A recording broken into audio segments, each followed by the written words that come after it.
Morning students, once again you are welcome in political science class. Today we are going to discuss about decentralization of power. In previous lectures I have discussed to you what is power sharing and why power sharing is desirable in democracy, and what is federalism, what are the different forms of federalism are there. And today in your NCERT book there is a topic decentralization of power. Students, please, you must notice in this topic decentralization. Previous lectures में आप लोगों ने समझा कि power को distribute करना है, share करना है. अगर हम पावर को शेयर या डिस्ट्रीब्यूट नहीं करते तो बहुत तरह का प्रॉब्लम क्रिएट होता है, हो सकता है. In most of the cases हम लोगों ने ये भी देखा कि सोशल ग्रुप्स में, डिफरेंट लिंग्विस्टिक ग्रुप्स में अगर हम पावर को शेयर नहीं करते हैं तो उसका बैड इफेक्ट आता है, कन्फ्लिक्ट होता है, समटाइम्स सिविल वॉर को भी लीड कर सकता है, जैसा कि श्रीलंका में हुआ. बेल्जियम में आपने क्या देखा था कि पावर को शेयर किया गया, डिस्ट्रीब्यूट किया गया. And of course I can say that this is the true spirit of democracy. That is why we need to share the power. So let's here have a look why power is shared in India. This is the special case of India, decentralization of power, and today we are going to discuss about this. So be ready. If you don't have books, I have made this note. You can read and write and learn through these notes. So here we start. When power is taken away from central and state governments and given to local government, it is called decentralization. एक बार फिर से समझेंगे कि power को जब हम central और state government से ले करके लोकल गवर्नमेंट से यहाँ पर कहने का ये मीनिंग है कि पंचायती राज सरकार या म्यूनिसिपल कॉरपोरेशन, नगर निगम, इसको हम लोग कहते हैं शहरी इकाइयों के लिए, जहाँ का पॉपुलेशन अबाउट 10 लाख होता है, जिस अर्बन एरिया में जो सिटी है, जैसे पटना, मुजफ्फरपुर, ये मुंबई वगैरह, बहुत सारे शहरों का आप नाम ले सकते हैं. वहाँ पर म्यूनिसिपल कॉरपोरेशन जो है लोकल लेवल पर वो बड़ी होती है, एक इकाई है, एक यूनिट है जो पावर को कंट्रोल करती है, उसको वो देखती है. और पंचायतों में पंचायती राज सरकार की व्यवस्था है, इसके बारे में डिटेल में डिस्कशन करेंगे. तो पावर को सेंट्रल और स्टेट से लेकर के कहाँ देना, निचले स्तर पर, local government. Most of you were thinking that why this is so. Power को लोकल गवर्नमेंट में डिस्ट्रीब्यूट करने की क्या ज़रूरत है. Why local people need to be shared the power? So what was the idea behind the decentralization? What was the concept? Why decentralization? So in these 5 points we will come to know that why in India power was shared at the local level and decentralization of power.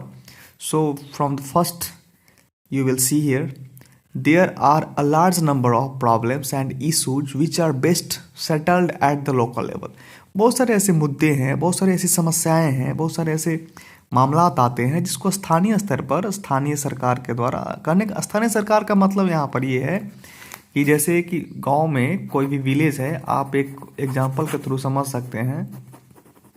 किसी village में किसी दो व्यक्तियों के बीच में अगर लड़ाई मारपीट या कुछ डिस्प्यूट या थोड़ा बहुत स्ट्राइक होता है तो गांव में एक सरपंच होता. ये लोकल गवर्नमेंट का ही एक उदाहरण है. सरपंच है, मुखिया है, जिसको हम लोग हेडमैन कहते हैं. तो हमारे इंडिया के लॉ में, कानून में ये मेंशन किया गया है कि लोकल मैटर्स जो होते हैं, स्थानीय मुद्दे हैं, किसी भी दो पक्षों के बीच में कोई युद्ध या लड़ाई की स्थिति हो जाती है, झगड़ा अगर होता है किसी छोटे तौर पर, तो सरपंच उस झगड़े को सॉर्ट आउट कर सकता है.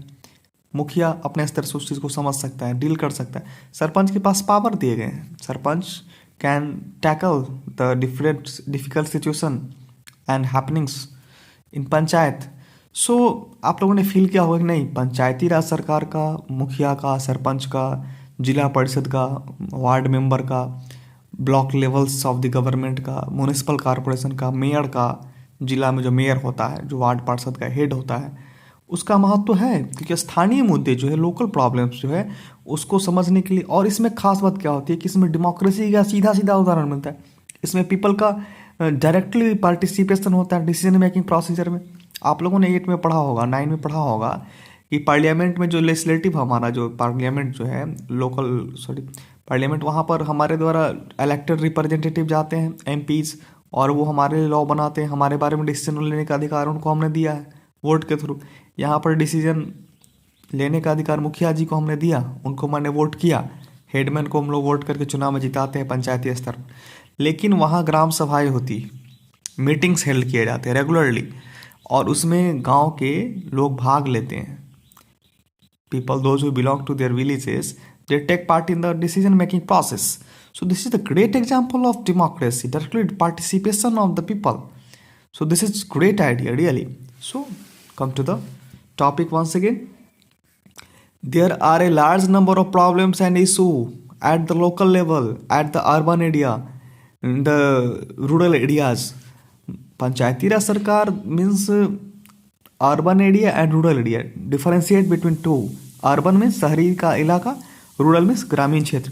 ग्रामीण इलाकों में, रूरल एरियाज में पंचायती राज सरकार के अंदर मुखिया जो होता है, गांव का प्रधान होता है, वो हेडमैन होता है, और अर्बन एरियाज में मेयर जो जिला का महापौर होता है, जिसको भी लोगों के द्वारा ही चुना जाता है। तो next, people have better knowledge of problems in their localities. जो भी लोग स्थानीय स्तर के होते हैं उनको अपनी समस्याओं के बारे में बेहतर आइडिया होता है, वो खासा तौर पर जान पाते हैं अपनी समस्याओं को लेकर के।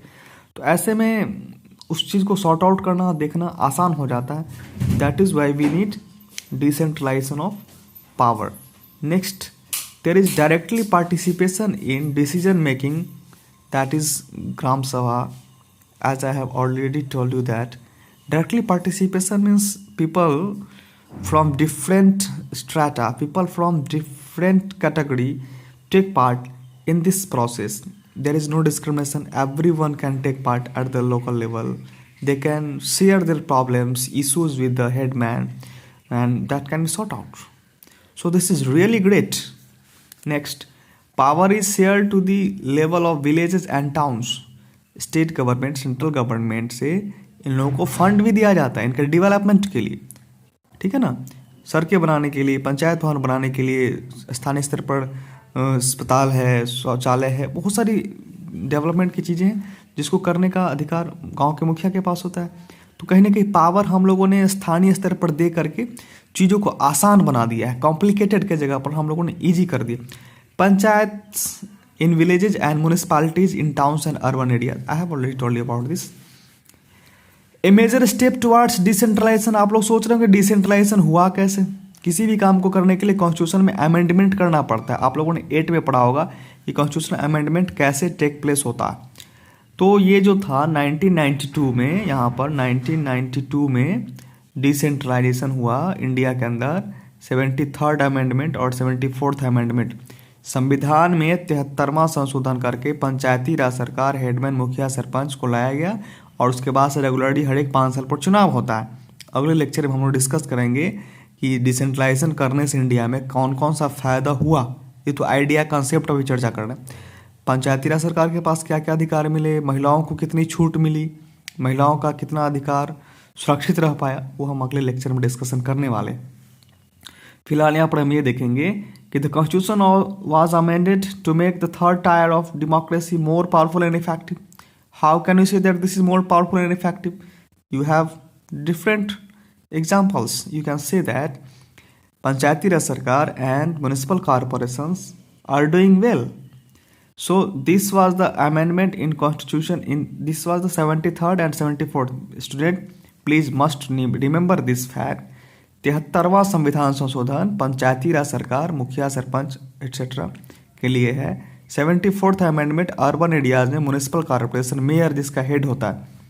म्यूनिसिपल कॉर्पोरेशन का हेड कौन होता है? Mayor is the head of the municipal corporation, and panchayati raj सरकार का हेड कौन होता है? हेडमैन। तो इन लोगों के द्वारा ये सिस्टम को चलाया जाता है। ये कितना महत्वपूर्ण है आप लोगों ने समझा ही होगा। So thank you for this one, and in the next video we will discuss about what kind of advantages we get from this local government and how much it is relevant in this scenario. Okay, thank you very much.